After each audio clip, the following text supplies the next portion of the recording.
Dear government class, we are now embarking on a great national convention in which you have just selected your candidates to represent each party. Now, this is a time where you have chosen the person to represent you.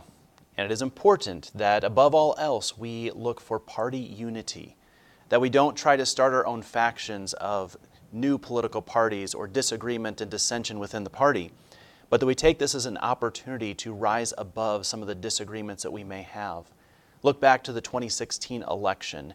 The Republican Party is perhaps the best example of this, where there were many who tried to dissent from the mainstream political organization in the attempt to nominate Mitt Romney, even though he had not gotten the proper votes in order to win the nomination for the Republicans.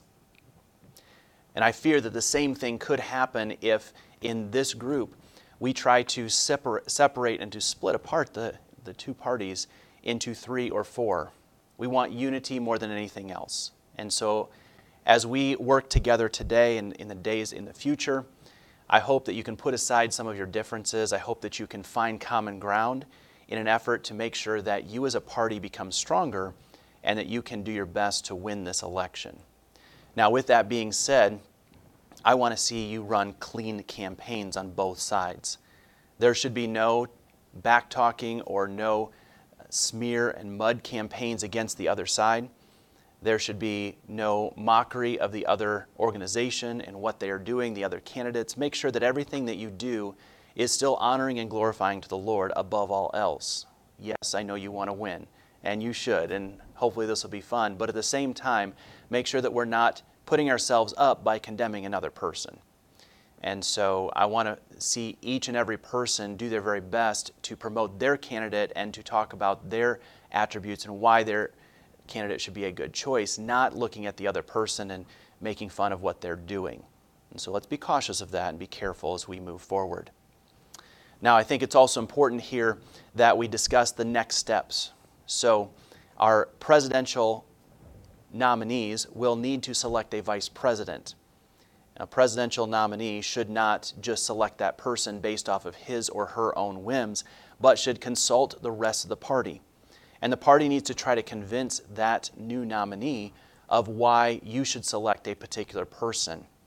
Keep in mind that this vice presidential candidate can come out of either class. It does not have to come out of the class in which the president was chosen.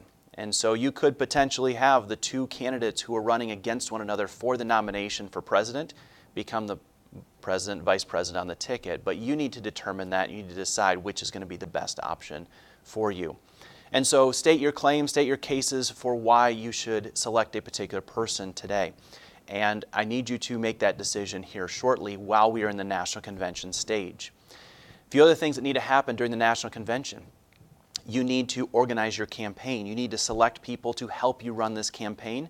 And party members, this is where you can get involved. Find your talent and find your skill in order to help out your party get their man elected or woman elected. So if you are great with art, you might want to volunteer to put up posters and to create a logo or design. Some of you might be excellent with computers and you could put together a commercial for the individual. So you need to find out the best way that you can be involved. You want those bonus points for your test and you want your party to succeed, and so you want to do everything you can within the boundaries of legality as well as showing kindness toward all, that you make sure that you are trying to do your best to support your candidate. Now, we are not going to start campaigning right now, school-wide. Take a look at the days that I set on Canvas that you are allowed to start campaigning. Most of the time, it's probably going to be next week. But you can start organizing your campaign. You will have to work on voter registrations. Those will not be available until later, but you'll need to have people who are willing to sit at lunch and help organize those voter registrations, and you'll need people to work to get all those registrations in the computer. You also are going to be responsible for promoting a 90-second or 2-minute commercial. I really want you to stay somewhere in that boundary. Don't let it get too long, but we don't want it to be too short. This commercial will be put together by the entire party, but supporting that candidate. And those commercials will be distributed throughout the entire high school as well as our voter database. And so you need to start working on that. Think about what you want to promote and how you want to do that, and start coming up with some ideas on all of those things. If you have questions, come see me. Hopefully this will be fun. Hopefully it will be a great time. I want everybody to be involved as much as they possibly can. And each person has a different role, but you want to support your party through all of this.